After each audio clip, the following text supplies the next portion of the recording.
Hey everybody, if you like combat sports in all forms, such as Kyokushin karate, boxing, and mixed martial arts, make sure to hit the subscribe button below, turn on the notifications to know when new episodes come out, as the Drew Experience is a community that is growing fast.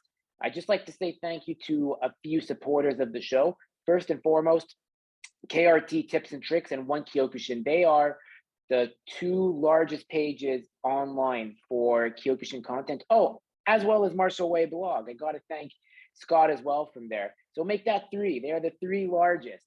And they do such a great job of promoting Kyokushin. They've backed me. I've backed them. If you are someone that does Kyokushin and wants to share it, your content, make sure to send it to them, whether that's One Kyokushin, KRT Tips and Tricks with Senseis Wesley Jensen and Darren Stringer, and Martial Way blog hosted by Scott Heaney. As well as, I want to say, if you live in Quebec and you're looking for a great martial arts dojo, there are many great martial arts dojos, especially in Kyokushin karate. I personally recommend Kyokushin Boucherville under the IKO Nakamura Association, headed by Chien Pierre Catafort and Chien Tats Nakamura, who's out in Western Canada if you live out west. This is an organization that is very inclusive. It is true to Sosai Oyama's roots. They really want to bring back Kyokushin to what it was. And they have such a great team from everyone that works with them, such as Sensei Johanne Fournier of Karate Johanne Fournier, and Kyokushin Hawkesbury, headed by Shian Lino Gambudo, Sensei Glenn, as well as the other senseis with Sensei Tony, amongst many other amazing individuals who are in IKO Nakamura. If you're looking to really learn some new habits, take your health into your hands, discover the tradition of martial arts and how it can make you excel, look no further than IKO Nakamura, where quality and community come first. And with that, we are off to the races with our guest. One. Hey everybody, as you know, the Drew Experience is a show that's 80% combat sports and 20% everything else. Today's guest is a very special one. Actually, she's actually become a very important figure in terms of where I see her in my life, not just as a friend, but also a mentor too. She's a successful new sales coordinator. She's also a successful sensei, a mother to two beautiful children, and now a grandmother. Oh, sorry. Yes, I am. And she's also she's also an amazing karate teacher in terms of what she does. I'm super pleased to welcome back for the third time, c'est un tour de chapeau of Sensei Johanne Fournier. Thank you, Sensei, how's it been? Thank you for having me. It's my absolute pleasure. I had to get you on once, I had my new setup going with my new computer. I was like, well, I gotta get some returnees on just to get back into form. I took some time off and now it's time to get back into it. Yeah. Vacation is away. Let's go back this new year, new beginning. Yeah. It was a cold vacation. I mean, I don't know about it was a really short one this year. Yes. Well, what happened is I usually get 2 weeks vacation for Christmas time. And I accepted a new challenge this year with this new job just before Christmas. I couldn't let it go. So I decided to shorten my vacation, which is great because I'm learning new stuff and I'm very happy about this new choice of life in terms of my, daily business. But going back to dojo yesterday was, wow. I mean, don't get me wrong, online classes is not the same. I mean, it keeps us together, but the feeling of just seeing people, I mean, I got the kids. I mean, the adults are not back yet, unfortunately, but they'll be back. They should be back by Feb 14, hopefully, with this new restriction of max. We have a max capacity, but that's okay. I mean, baby steps, we'll get there. But it's been good. How are you? I'm very good. Thanks for asking. It's great. I'm like you, I messed up my vacation though, because the way I did it was I did 1 week in November, and then my work was like, hey, well, you have another week left. So I was like, yeah, let's take off December. But December, if you're like if you work in sales, take advantage of just working December. And I shot myself in the foot for a week because I still finished number 2 in my team for December. But I was like, but I thought to myself, wow, it's like if I didn't take that week of vacation in December, I could have just finished. But then again, I mean, we all need vacations sometimes, and if we don't take it, our body is going to say you need to take your vacation and listen to it, you know. So I did my vacation bid this year, so I already did. I don't know how it's going to work for you, but for me, they send me an email. They're like, hey, do your bid now for May through December. So luckily, because I changed my schedule, because I can't do 11 to 7 anymore. I need to do 10 to 6. Look, I'm a podcaster, guys, but I have a day job like you. I'm an average Joe. So anyways, they're like, pick your vacation. So I said, okay. So this is what I did. I did 2 weeks in July. So I'm sure I'll get it. So July 17th to July 30th, and then 1 week in November. That's how I'm doing it. You know, it's funny you ask, because this year, if COVID permits, we aiming to go to Japan in November. Ooh. So so Nakamura has this tournament in November 14th. That's my birthday. So you should come with us. So so we have this tournament, and then there's the big clinic on the Sunday. Mm-hmm. So hopefully I can get I'm gonna keep a week of vacation to go try to go at least in Japan in November if I can, and if I can't, well, I'll have my week of vacation in November. Yep. I mean, it is what it is. But yep. This is the plan this year, is to try to go to Japan. Now, if we can go if we could travel, actually, mm-hmm. we can always travel, because it's not really forbidden. But I mean, with the pandemic and everything, and I have a business to run too. So if I choose between traveling and my business running because of pandemic, I'll choose my business over it. Yeah. So hopefully Japan in November. Hopefully. It's just crazy though, like how everything is changed. Because like if you go to Japan, you're going for your Yondan, I imagine. I'm not testing this year because I still have my shoulder that's injured. I keep up the training though. I train the bottom. I can't train the shoulders. Mm-hmm. My surgeon stopped me actually. But I train the bottom. I still can train the legs, so that's good. Nice. But no, I can't do any tournaments this year. Okay. I'm not gonna train. I'm gonna let my body heal, and move forward. But I'll do the clinics if I I can't pass this, No. And it's a Dio is going to be there, and maybe so sweet. So I mean, I can't let this go. It's not an every time life thing that's happening. I mean, the one thing that this has taught us is like you never know when there's never a right time or a wrong time. So I would say like if you have the chance to go there to train with Sosui and then Dio, I'm gonna just tell you, go, Sensei. You have to do it. I'll tape my shoulder if I have to, Yeah. True Kyokushin. Exactly. But I'm not training for tournaments this year. First, I want to focus on my business. Yeah. The dojo is more important right now than just training. I mean, COVID was kind of hard on everyone, I guess. I got lucky though, because throughout the pandemic, I switched organization. I had to find a new place to host my school. All of this. So I got lucky because I got great connections. Yeah. But 2 years down the road, it's when you think about what happens.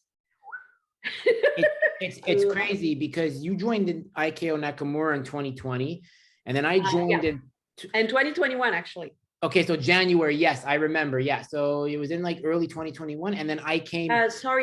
September 2020. Okay. I signed a contract with them. In the first wave of right after the first wave of the COVID. Mm-hmm. Yeah. Okay, so then I came in November of 2021 after. Exactly. Yeah, exactly. And it's like I just feel like like so much relief since and it's not just relief because it's like You know, when you go and join an organization, some people join because it's convenient, but then they're not happy because they feel their needs are not being met. And then sometimes people say, well, Drew, you live on island and it's very far for you. There's other places you could have joined. And at the end of the day, my philosophy is this: if you recognize the quality and if you recognize that it's aligned with your values and what your aims are, you will find a way to get to Boucherville or your dojo in Laval. Yeah, exactly. Yeah, you're so right. I mean, when I switched job, my first thing was to be fitting with the group, but fitting with my values too. And when I started looking for a new teacher, let's call it this way, or a new organization, I wanted to have this family value that was so important to me, because I was unhappy at the end of my previous teacher. And I'm not going to talk about him, because I mean, he had his good, he had his bad, like everyone. Yep. But when he pulled the plug, and he said, I'm done, I'm not doing karate anymore. I was like, okay, but I'm still young as a teacher or as a sensei to be independent. And being independent for a few years before that, without being in a big organization, it was hard. It's hard to have your students recognized. It's hard to get the proper teaching too. I mean, our teacher was there, but he wasn't there all the time. So what you do as an independent teacher is you go and, try to get everybody's little thing here and there, but they all contradict themselves. And so, and I got the chance to meet up again with Jean-Pierre, and I've known him before. And I don't know if I told you the story many years ago when I started back in the days. I was, I think it was green belt or brown belt. Anyways, I don't remember.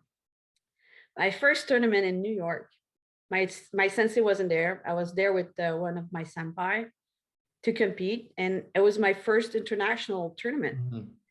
So I was practicing my kata, and then Jean-Pierre comes to me, says, I think I know you. I said, yeah, I was brown belt because I was going downtown with André Gilbert back then. Okay. And I said, yeah, I see you in Montreal. I go, every month, blah, blah, blah. So he says, you maybe if you just change this movement. Oh, he asked, he said, do you give me permission just to correct you on something? Maybe it could help you out. I'm like, sure. I mean, he asked me first. I mean, really polite, and like, okay, well, so he showed me the movement, and I was like, okay, it makes sense, and I kept on practicing, and we were 44 that day to compete to get the final 10 to go up at night.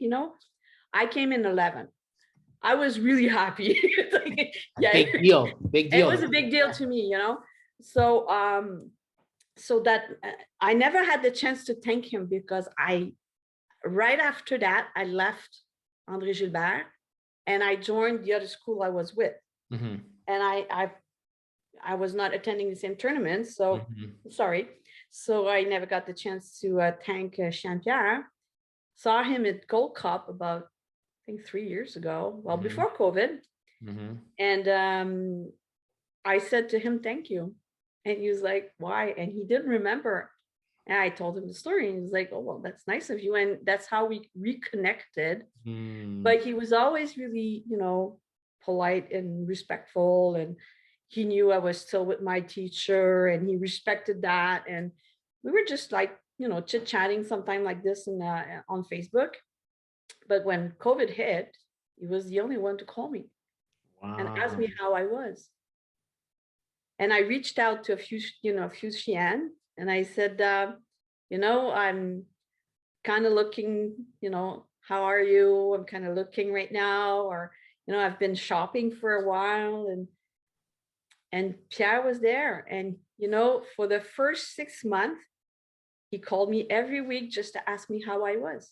Never spoke business, but we all know that he speaks a lot of karate, and, his stories are always, interesting and fun, but he never spoke business up until I approached him. I said, you know what? I'm too young as a sensei to give it up and to just stay independent. I'd like to, know more about Nakamura. And I had heard about Nakamura from Sensei Marek, who is in Chicago, actually, because we used to compete together at the same tournament in New York. And he had, actually, I met Xian Peter 4 years ago at a tournament in Rochester. And they both told me about Nakamura. I was like, who the hell was Nakamura? You know? Yeah, because at the time they're very small, like, and now we're only getting bigger. But back then, it was still a very, oh man, you got to be careful with the word fringe now, especially like with the media today. But it was like a very, I'd say a small, it was like an expansion team in sports. Like they were small, but they were taking people in, right? Yeah. And, you know, and they were telling me about them and I was like, okay. And then when I heard back, you know, I had forgotten about Nakamura, and then Xian Pierre said, oh, I joined Nakamura. I'm like, hold on. And I said 1 + 1. And then it clicked in my head. I said, oh, and Sensei Marek is one of my friends. And I asked him, I said, tell me more. And he just told me a, you know, amazing thing about it. And then I met with Pierre and I was like, we signed. Nice. It's crazy. Connections. It was connections. And, you know, to take it back, you know, that's the thing about Xian Pierre. Like, he's like, when he's in tournaments, it's like, yeah, he's like so sought after for his knowledge, but he always takes time. And like one story is, Mo, when Mohammed comes on, so by the way, for those who know, Mohammed Chick is my coach. Mo has agreed to come on, undetermined date, but he's going to come on soon. So it's been, he is gonna come on. So it's gonna be like, why'd you put pressure on me like that? I'm just kidding, Mo. I love you. But anyways, it's now already 9 years ago of this tournament. So LA 2013, went to LA to compete, and he fought against Stoyan and from Romania, I believe. One of the killers. And Mo didn't have any cornermen, like, you know, because I know, and it was Xian did it for him. Yeah. He went up to Xian and he's like, can you corner me? And Xian Pierre was like, yeah, of course. And they were like, and he just loves, like, he's such an expert, like, not, yeah, he's a real expert in terms of like in the tournaments. And you know what? He loves it. It's like he's so at home at tournaments. Yeah. And when you have him in your corner, he has this connection with his students that you just listen to him. You know, it's important. You know, you've competed before. If you don't hear your teacher or your cornerman, when they tell you do this or do that, you don't have this connection with your cornerman, it's not going to happen. And he has this connection with his students. It's hard to beat, actually. And he doesn't have to scream. He doesn't have to, you know, he says, okay, do this, do that. And he's always really calm about it. You know, it doesn't have to scream to make us understand that, okay, sometimes he gets angry when we do stupid stuff. Yeah. But yeah, so no, he's one of a kind. And I'm truly happy to have joined Nakamura in 2020. And we see the difference with, I see the difference with my students, because I allow them to go, because I don't have many hours at my dojo.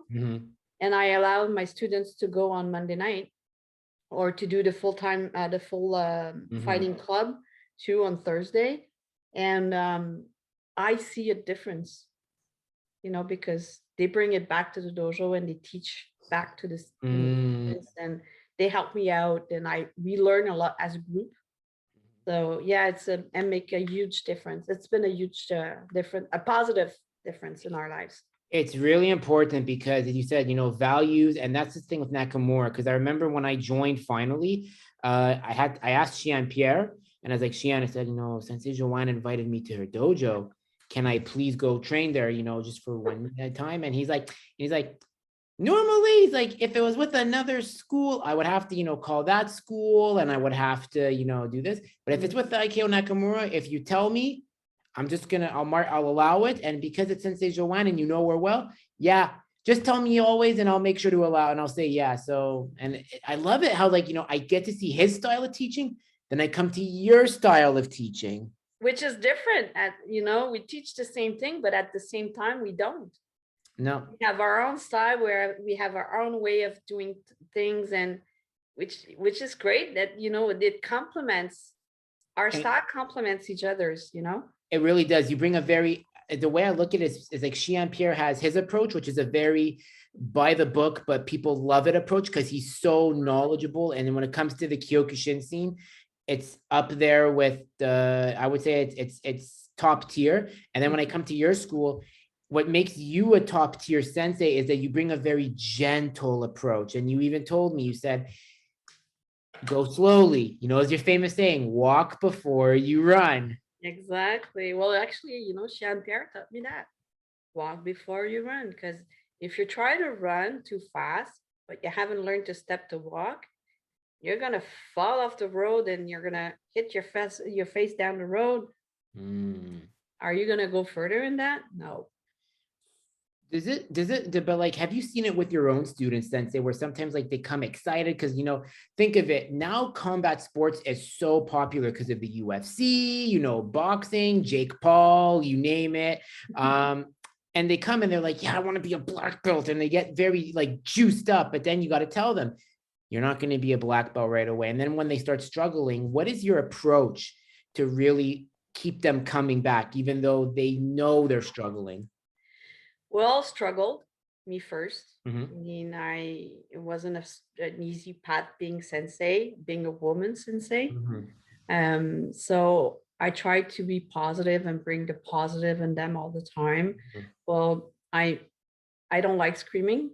Mm-hmm. I don't like, being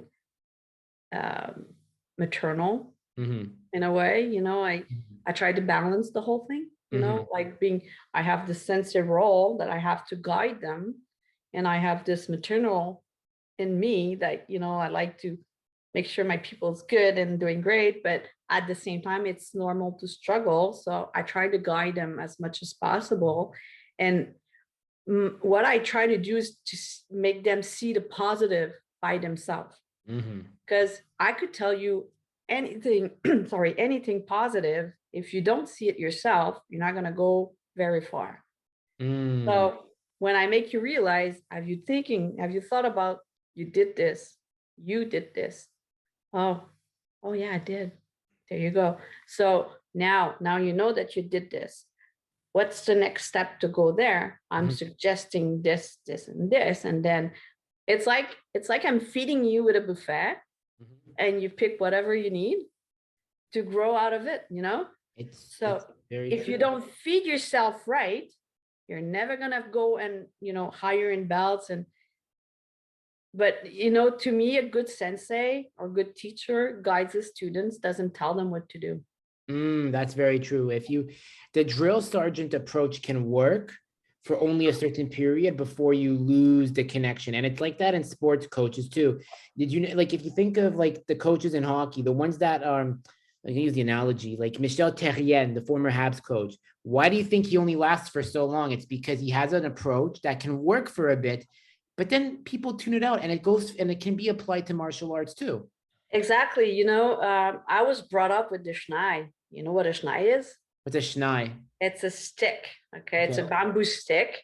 Okay. And you just snap it behind your legs or in your back or in your stomach. I was brought up with that. And you can't do this anymore. I mean, there's, like you said, if there's a certain way of teaching, but if you don't, as a teacher, get taught by someone else. I mean, if you stop learning as a teacher, you're never going to be able to teach again. And I always say, those sensei that has that big ego that doesn't get through the door, don't go to regular classes, stop training, or just train at their dojo without anybody there. I mean, they stop living, they stop learning as a teacher. And if you stop learning, you can't teach anymore. I'm sorry. And it's not because you have 3 bars on your belt that makes you a great sensei. And I'm not saying because I think I'm a good sensei.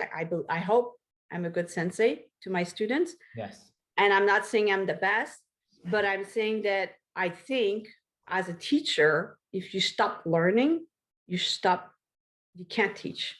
You can't guide your students, you can't teach. Because what if you get a student that has like special needs? Because now with especially now with the more inclusion of people from every walk of life, if you get a special needs student, it's really important that you have to learn how to teach them. And that's something that Jean Pierre taught me very well when he said to me, he's like, he says, I have students that are autistic. I have students that have Down syndrome. And you know something? They're senseis in their own way because they're teaching me how I have to teach them. Exactly, and I always say you learn from every degrees or every personalities, or you have to be open mind. I have autistics. I don't have any Down syndromes anymore, but I used to. Mhm. I have more TDH or HD. ADHD, it's Thank ADD you. or ADHD, right? Yeah, I have a lot of those, like a lot of those. Mhm. But I have autistic too, and they're the best to tell you what to do with them. Just listen. You have to listen. Mhm. And of course, I'm the one who has the knowledge to tell them, this is how we do a block. I can teach anyone how to block or how to kick or how to punch. But it's my job, if that student, any student at all, if he doesn't understand, it's my job to make sure he understand and find a new way to teach. If he success, it's my job. I did my job. And if he doesn't, I didn't do my job correctly. So it's my responsibility to make sure that he does understand. And I have to listen. Sometimes they may have, little tricks in their bag and say, listen, maybe try this and this. And I ask a lot of questions. You got to be curious. Mhm. You're not curious. You're not asking questions. You're not learning anymore. Mhm. So, and this is what I like, about Nakamura in Quebec is I haven't had the chance to meet with Chantats yet because, of COVID. I see him on videos, but it's everyone has their own way of teaching. Yeah. And, I've done the clinics here in Montreal, and it's not just a one-man show. It's a group show because you have, of course, obviously Pierre Catafort, who teaches, but he doesn't teach the most. You have Sensei Lino. He has his own way. You have Pierre Rouillet. You have Serge. And you have Sensei Sylvain too. All the guys from the Kick organization. And it's amazing because they all have their different ways of teaching, but they bring it in a way that we're all like, I want to learn more, I want more, give me more, I want to eat more, So Exactly. it's, yeah. But when you stop being curious about your sport or whatever you're teaching, you're done. It's so true. You got to keep learning. And that's the thing why I chose Nakamura, because I want to keep learning. And it's not just, and I'm gonna quote Jean Pierre here. Man, we really quote him a lot here. He's gonna watch this. He's gonna be like, yeah, I want to come back on for round 2. So, but he says like when I spoke with him before joining, he says, Drew, he says, I think like the Japanese, because it's not karate in the dojo. Kyokushin is a way of life.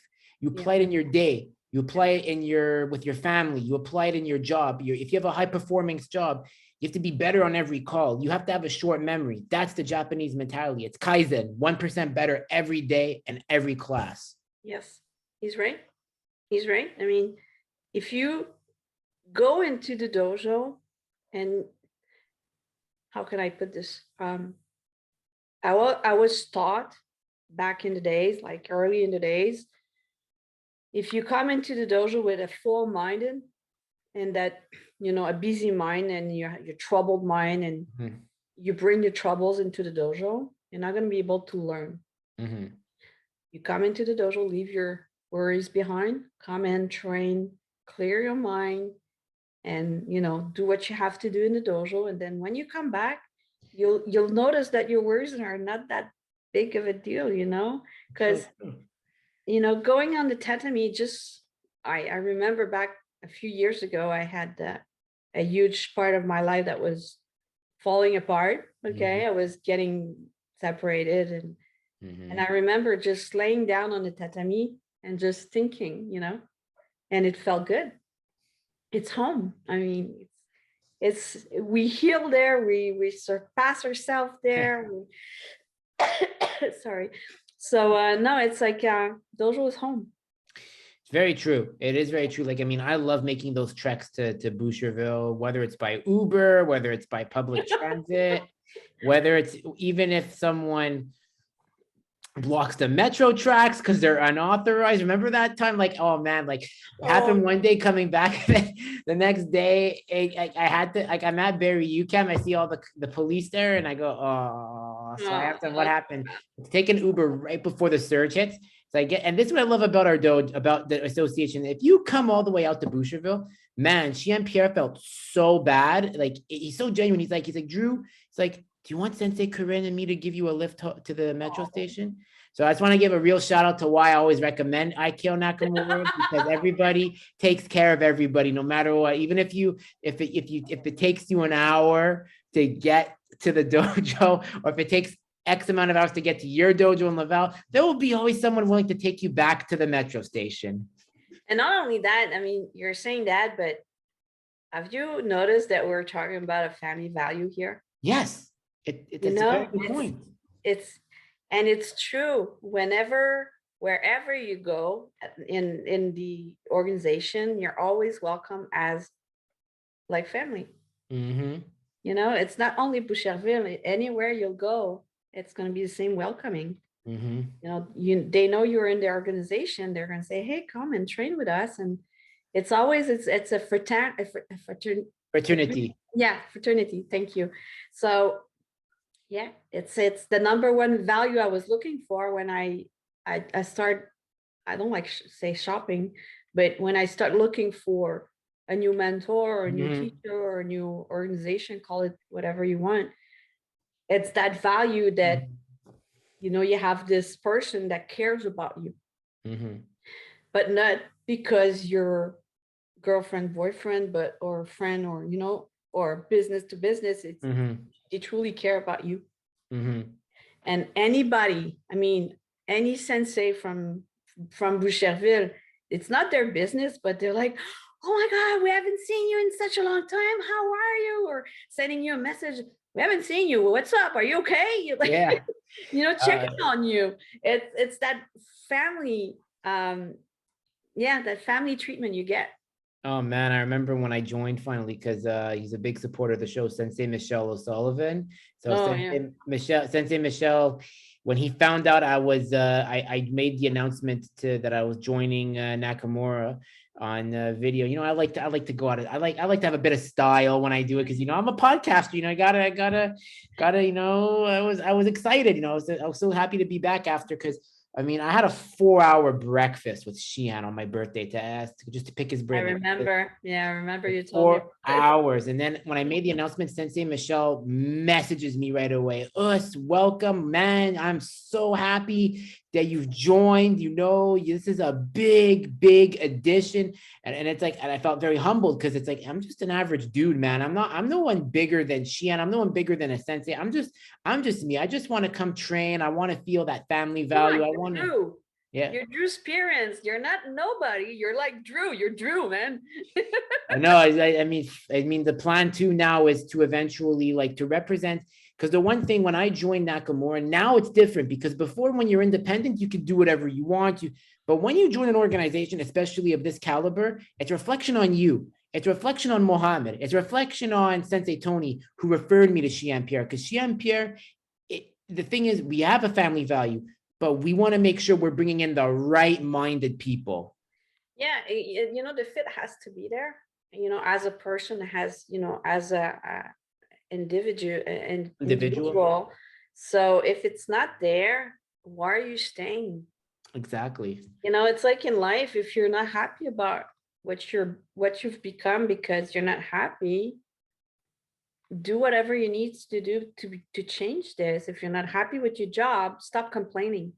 There's other jobs, and trust me, I mean, when I started, it took me 3 weeks, you know, when the day I decided that, you know, that was it, I needed something else. And then this challenge came, and to be honest, I was looking, but not really. And this challenge was just offered to me within 3 weeks, but I had 3 offers at the same time. And I was not really looking. It took me 3 weeks.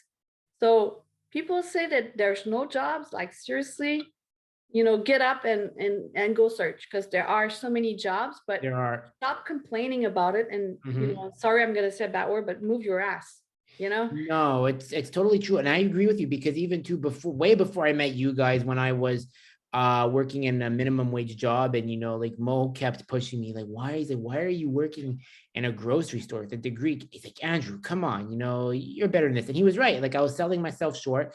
And then I took a French course. So I was still like an intensive French course. And then I went to some companies, and then luck at the time they said, we like you, but it's like, it's just, we don't, it happens. But then when one door closed, another door opened. And then when that door closed, another door. And then the right opportunity came, and I am where I am now. I'm very happy. I'm at a great company with great benefits, with great colleagues, and they fit with my values too. And yeah, you just got to work, I don't get the people, I don't have time for people that go, I can't catch a break. Those people, Sensei, that say, I can't catch a break, stay away from them. They're cancer. It's cancer. Yeah, negative people. You don't need this. I mean, there's enough negativity around us right now to drag us down. And don't need that. Just get away from me. There's so many people I see in our organization. Like, for example, like there's a guy, Christian Levac, if I got Christian. Oh my God, yeah. Christian. Yeah, well, not my story to tell, because it's his own story, but yeah, he's got to say it for himself. But like, that man has, like, I saw him at the Passage. That guy's an inspiration, and he's not complaining at all. He's coming, he comes, he does his stuff, and it's like, that's, if you need some motivation, like to drink, like if you need a cup of motivation, look at that guy. Or look at, like, like, for example, sometimes some people say, like, even me, like, my story can be a bit of a motivation too, because I know what it's like to be at the bottom of the barrel, where, like, it's like you're a crab and you're just being dragged back down. So I don't complain. There are days I want to, but I don't have time. And I've made mistakes. I've been in debt. I've done stupidity things you can imagine, but I never complain, because you know why? I've screwed up plenty of times, and I'll continue to screw up. That's the point of life. We all screwed up sometimes, But the main thing is that when you screw up, get up and wash your hands and keep on going, Oh, it's so true. So, I mean, you can't stay at the bottom of the barrel all the time. And, you were saying about Christian, he's a true inspiration, but there's many other inspiration. I mean, I don't know if you've met Gabriel. He's got Down syndrome. Yeah, yes. Yeah. Oh, he's such a sweetheart. I mean, this kid is awesome. He's so cool. But then again, you look and there's many people there without issues, but they're all inspirations too, because they showed up. They showed up at the dojo. I look at my students. They are my inspiration. Sometimes I go to the dojo, I'm like, I'm so exhausted, I'm tired. And then I see my first little kids coming in, because I have the little ninjas at 6, and like, they boost me out, It's like, they're my inspiration. I'm like, they're always smiling no matter what, they're like, hey, Sensei, okay, yay. Exactly. So yes, it's you have two choices in the morning. You either get up and you're angry about life, and you're bitter about everything, and your body becomes bitter, and you develop cancer or whatever, because your body is so angry about everything. Or you're happy about it and you make the best out of it. There's always the good side of everything. There really is. It really is. And like, sometimes I think sometimes it's like, we don't think we can change our situation, but you really can. You just you have to put the work in. Of course. I mean, you may not have all the answers, but there's people around that are there to help you out. I mean, I remember first wave of COVID, remember losing my building where my dojo was. And it was Thursday night, 8 p.m. And I was literally crying. I was like, what am I going to do? And the first person I called was Chantal, and he wasn't even my teacher. I'm like, I lost my building. He was like, okay, calm down. Okay. sobbing, and he was right. I mean, he says, what are you going to do now? I'm like, okay, this is what I'm going to do. And he didn't tell me anything. He says, think this through. You've got the knowledge, you've got the power to make this happen. What are you going to do now? Mhm. What are your options? Mhm. Okay. And he made me realize that I had options. And then contacts, great network. The guy I'm sharing my dojo with now, he contacted us. He says, listen, I heard you looking for a place to rent. I may be able to share. Would you be interested? I'm like, within 3 weeks, I had found a new place to Wow. have my dojo. But this is great networking, It's so key. So so tell me, because you got some key contacts, and for those who want to know, for those who want to know, how I got sent to say Nicholas Pettis on my show, here's your answer. Yeah, Sensei Nicholas is a dear friend, and I love him to death. Love you, That was a Nick. good episode. That Love was you, Nick. And lovely. his new fiance. I think he got married, if I'm not mistaken, or Yeah. he's engaged now. Yeah, I mean, like he was telling me, like, because he has his kids from a previous marriage, and then Yes. so he's married to, and he's engaged to like a new girl, a new woman. Yeah. So they're so sweet. They're so so good sweet. together. I know. She's good for him. Yeah. She's really good for him. Like good for her too. I mean, exactly. But Sensei Nick is a dear friend, and I love him to death, and I will always love him to death.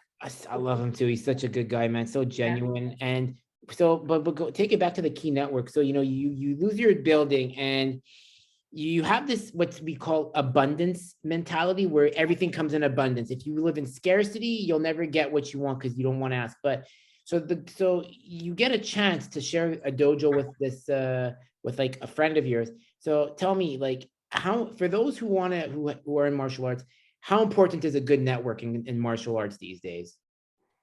Well, it is very much so, because we all do the same sports, although we don't practice the same martial art. We all do martial arts. And at the end, we're supposed to help each other, because that's the mentality of the martial artist, is you're supposed to be, respecting others. You're supposed to be helping others. That's what we teach.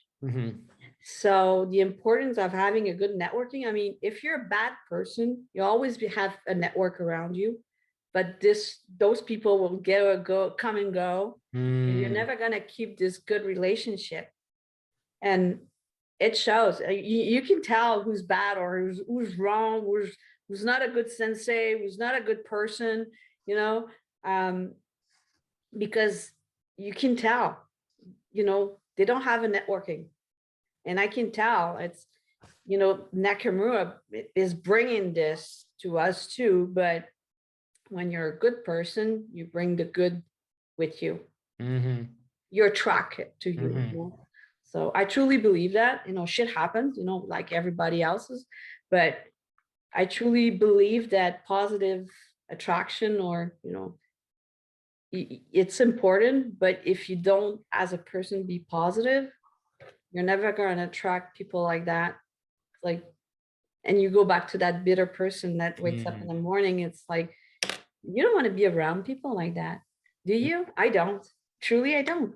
And people are trying to drag you down because they're not happy about their life, or they're, suckers, or jealous people trying to get what you have, but they cannot work their ass for it and try to steal it from you, So, yeah, you as a person, as you get older, you get this, how can I say that?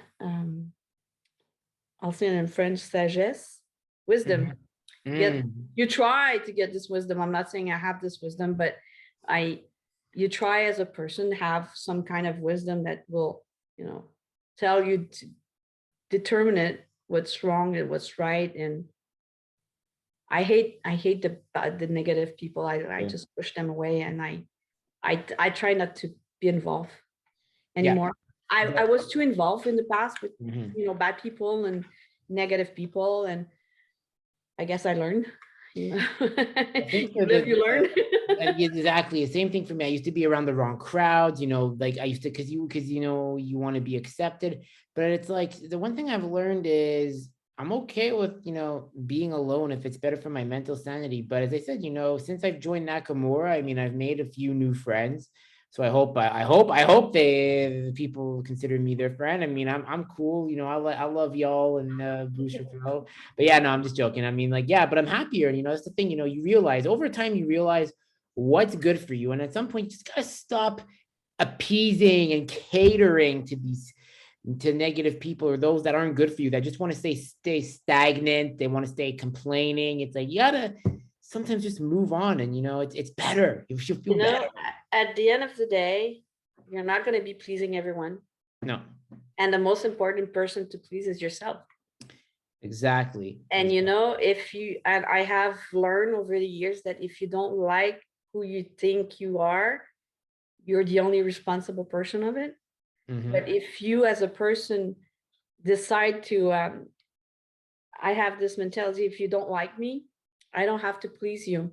Mm-hmm. I mean, I am who I am. Can I improve? Of course. There's always place for improvement, and there's always place of learning, but I don't have to please myself and kneel myself in front of you just to please you because you don't like me the way I am, or the way I talk, or the way I act, or, people, I remember in the past, it's like, you're a loud person. Yeah, I am a loud person. Yeah, I laugh really loud because this is who I am. Mm-hmm. And people were trying to shut me down. I'm like, why? And it hurts. It hurts because, like, you're trying to diminish who I am, basically. By the way, I love your laugh, Sensei, especially like thanks. It's kind of like, especially like it's like when it's something funny that happens, you kind of have like that evil laugh. It's like, I don't know how to explain it. It's like when we went to the Rocket game, it was like we were talking one story. It's like you had this one like I was like it was like yeah. That's a good. So I wanted to ask you, people want to know. So when I speak to Tony about it, Tony, Sensei Tony in Hawkesbury was in one of the main. Such a great man too. Yeah, love Tony, and he was one of the main reasons why I joined Nakamura. But then there's also you. So let me ask. So the question is. So I am asking you now because you're gonna say it in your words. How many times did I talk to you about joining Nakamura? Oh my God! I stopped counting. And it's part of who you are, because you need, as a person, and this is how I see you. You need, as a person, to talk a lot about it before taking a decision, which is great, because it means you're giving some thoughts about it. Mm-hmm. You're not just reacting to something, or you're not just acting upon. You're like talking about it, and we've known each other for a year and a half now. Already, it's crazy. More than that. Yeah. And I've never seen you so serious about wanting something like that. You wanted it so bad, and you took the time, though. You took the time to ask questions. You didn't just rely on one person's advice. You went to first to Sensei Tony, then you came to me, and then you went with Mo to meet with Jean-Pierre and Sensei Karine, and you could have still taken the decision to say no. At the end of the day, nobody forced you to join. No. But you needed to vent it out, and that's how you are. And it's a great quality because that's who you are. Makes me unique. I like to make sure. Yeah, you are unique. We're all unique. We're all unique, exactly. But but yeah, and as I said, it was such a big decision because there were other offers on the table. And as I said, I'm very, very appreciative. I will never, people can kind of have an idea of what the offers were, but at the end of the day, when your heart's in it and it's from the heart, you have to go with it. You're true. It's true. And I did the same as you, as I took the time, and I even met with my students before signing. I said, listen, this is what I have. I had 3 offers, actually. Mm-hmm. And one of them was going against my values. Mhm. And one of them was just offering me a belt to join. And it Mhm. appalls me to, it's like how disrespectful you are. I mean, this is a no-no in my head. And sorry, you just don't offer a belt for free. Mhm. To have what? My business? My business is worth giving me a no. No, my personality is more than just receiving a belt or a dan or whatever. It was against my values, and I even told my student, this is what I have, and this is what we have here in Montreal, and this is where I think we should go because this and this and this. And we discussed it as a team. Mhm. Yes, it's my dojo, but it's my team. Mhm. You get it? It's not just me taking a decision. I have senseis at my school that are older than me. I Mhm. ought to listen to them too, because they have stories that I don't. I mean, you've met Sensei Ron. Ron, Sensei Yeah. Claude. Sensei Claude. Sensei Ron has been in karate and martial arts for 40 years. He was a personal friend to Soshu Oyama. So Wow. Shiguru Oyama. He was a personal friend to him. So he's known a lot of stories. He's got this wisdom, and at 70 something years old, I'm not going to tell his age, but I ought to listen to him because he's been around. Mhm. And when I took the decision to join Nakamura, of course I had to ask him what he thought about it. I mean, he's been there all those years with me. He's been supporting me, and he's been helping me for almost 20 years. Mm. So I had to listen, and my students too. I mean, not the beginners, because they don't know much about martial arts, but I have senpais that they've been with me before I was a sensei. They've been with me because they were with Daniel Gauthier before. And when I brought back Danielle, they came along, they tag along, and they kept, with me. They kept training with me. And I'm very grateful for that. But I ought to them to ask them what they thought about this, because we all lost that day when Shan Danielle said, I'm no longer doing karate, because we needed someone, Mhm. So that's important. It's really about making sure. And then like I remember I spoke to my mom and she's like, I don't know who this Xian Pierre is, or whatever the term you guys use in your sport. But if he knows Mohammed and Mohammed likes him and you like him, then she's like, then I'll support it. She's like, it's gonna be far for you, Boucherville, but you'll find a way. So that was my We mom. always do, because this is what makes us great. Yeah. This sports has brought me to a place that I remember being interviewed in November, and my new boss, she asked me why karate. I says, well, this is my way of living now for the last 20 something years. And I said to her, it's such a way of living, and it's not just about doing a sport or practicing something. It's really a family thing. It's a way of living. Like you said, it's a way of living, basically. It's kind of like it's kind of like religion. Like, sometimes I've tried religion, when I was going through like a very tough phase. It doesn't work for me. It works for some, but I can't be lectured. I need training, that's where like, I see the value in religion, but karate kind of has, I mean, you have to be careful, because then if something, well, I don't see it as a religion. That's okay. But I'm saying there are elements that it's the rule. It's the code of conduct in both religion and martial arts you get. Those are the similarities. It's the guidance that you seek as a person when you seek for those, for whatever reason you're doing it. Some people, they go into religion because they're so bad in their lives, they need somebody to guide them in a way, and they find their path into religion. I mean, karate, I started karate because my son was doing karate. That's it. Hold on just a second, baby. Cat. Sorry, my cat. That Playing cat, with my wire. that cat. Okay, when cats play with wires, I get very worried. It's like, and like part of me goes, oh, it's just play. But then my other half goes, oh, it's gonna cause it. I'm like, Garfield's gonna cause a power failure. Yeah, my cat is like, it's a poodle cat. Okay. It has the hair of a poodle, so it's Okay. really curly hair, but he's still a baby. So I want a chow chow. You know those dogs, the chow chows with the those big puffy dogs there. yeah, I want to like give it. I'm gonna give it like I'm gonna give them because my grandmother used to have one. I don't know what it is. It's like I just love that face they have with those purple tongues, and I want to give it. I want to give it like I'm gonna give mine. I'm gonna give mine. I don't know. I want to have like a chow chow army. That's like my. That's like my Oh my ultimate God. side. That's my like you know they say have a side hustle. My side hustle is to have be a chow chow breeder and raise like an army of chow chows. I'm gonna name and I'm gonna give you the names of my imaginary chow chows. The first one is named Kung Pao, and then the other one is called You Fat.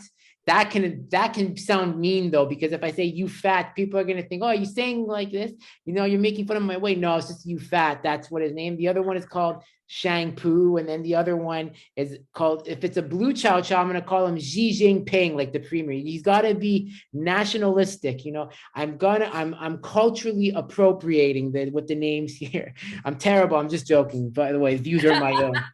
Yeah, we love animals. I love animals. I don't get you can't like, but would you ever have okay? I want to ask you this. Okay, you have a cat. Yeah. People have dogs, people have hamsters. Have you ever met people that have like arachnids, like scorpions or spiders? Yeah. Nah. Yeah. I don't understand. But then again, who am I to judge? I mean, Exactly. they probably don't understand why I have a cat, you know? Exactly. You could explain to me why you like arachnids. I might not like it, but that's for you. But just keep it far away. Keep it far away from me. Don't like you know, omit it out. Like you know when you pixelate it. I don't want to see those things. Exactly. It horrifies me. My niece used to have a tarantula. I'm like, no. Oh. Yeah. And I really to this day don't understand what she loved about it. Because you can't play with them. And she said, yeah, you can't play with them. I'm like, it's like a snake. What do you do with this? It's cold. It's disgusting. It's, you know, a cat, at least you can put your hair in a fur, you know, it's like whatever. But, and a dog, I mean, it's really intelligent. I used to have a husky and I loved her to death, but a rat. Anyways, I don't know. We're going far from karate now. No, we went way off topic. Let's go back to karate. That's the point of the show. It's 80% combat sports and 20% everything else. Exactly. I really live up to that. So now, you know, I guess, you know, we'll conclude it here. Now, you know, we're reopening. We're cautiously optimistic. Really cautious about it. Like I was telling you before we started the recording is I'm truly grateful that my school is still on, and and you know, I worked really hard to keep it on. Online classes was not my forte, but I kept on doing them, although I was working all day long, you know, on a computer. And those who work from home on a computer understand that the struggle, because meetings are back to back to back to back to back. You don't have like when it was in the office where you had that 15 minutes break where you could just get up and fix yourself some coffee, go to the bathroom. Now it's meeting one after one. And then at the end of the day, you've been 8 hours on this computer in front of, you know, speaking to someone on the camera, trying to solve things and try to get, you know, your business done. And then you have to teach online. And then you have those kids that don't understand the camera, or the parents that don't understand the camera, because it's not everyone that's computer literate or very savvy about it. So trying to you know, explain to them, you need to turn on your camera, you need to do this, you need to connect this, you know. So we became teacher, psychologist, shoulder to cry on. I mean, COVID taught this to us. But I'm not missing the teaching online thing. I still have to do it for 2 weeks because adults are not yet permitted inside. It's hard. The logistic is not the finest, but I mean, we live. we make the Right. best out of it, and Mhm. but I can't wait to have everyone inside. But like you said, we were very cautious about it because numbers are very high still to this day.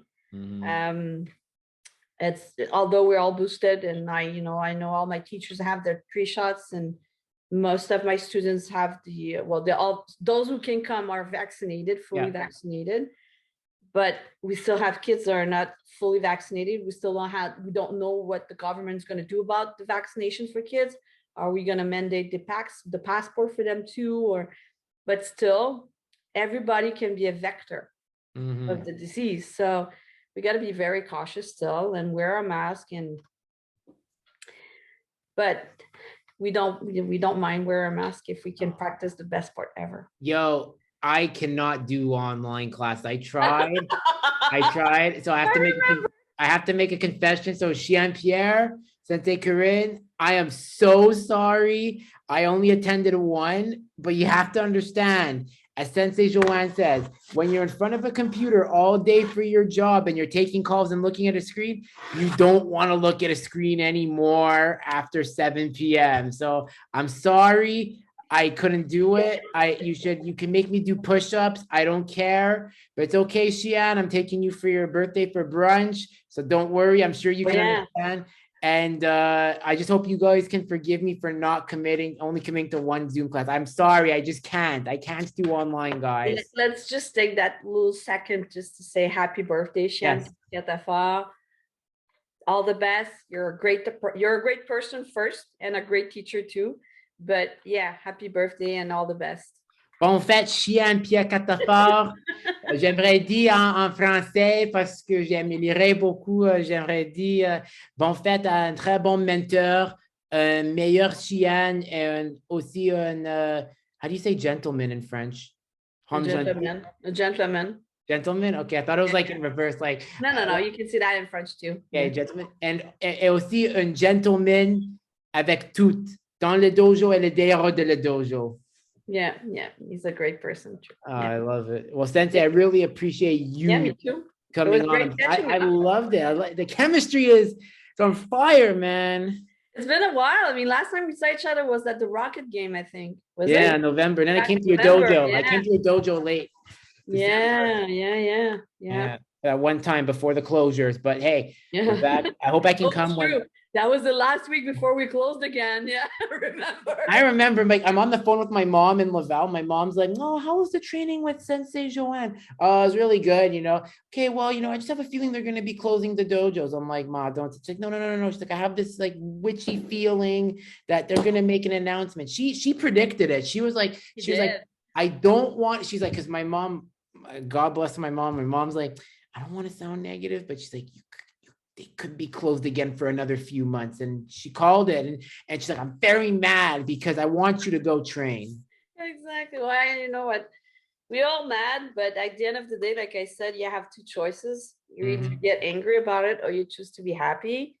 And I wake up in the morning and I'm very grateful to have my students still following and, keep on getting those classes and, can't wait to reopen fully. And I've decided to make the best out of it. Yeah. It's not, is it my best situation where I would be very happy about it and stay online? No. But, I'm grateful to be able to go back. I mean, last night was the first night back and I'm like, yay, I get to see my kids, Yeah. The adults were still online though, but it is what it is. It's only 2 weeks. We'll suck it up, as we say, and we'll make the best out of it. Perfect. So where can people connect with you if they ever want to just connect? Either on Facebook, Sensei Johanne Fournier. We have a page too on Facebook, which is Karate KJF. Or you can call me 514-824-5425 or by email kyokushinkgf@outlook.com. And find me anywhere. Perfect. Awesome. Well, thanks. I know people sometimes are shy to call. You can text me and I answer the text messages. So She's approachable, guys. Go out and reach her. She's one of the best. She's one of the reasons I joined Nakamura. And if she can get someone from Montreal, Island of Montreal, to go to Boucherville and then come to Laval, make the decision, take your health in your hands, and consult with Pierre Catafort or Sensei Johanne Fournier if you live in Laval. Thank you. Thank you.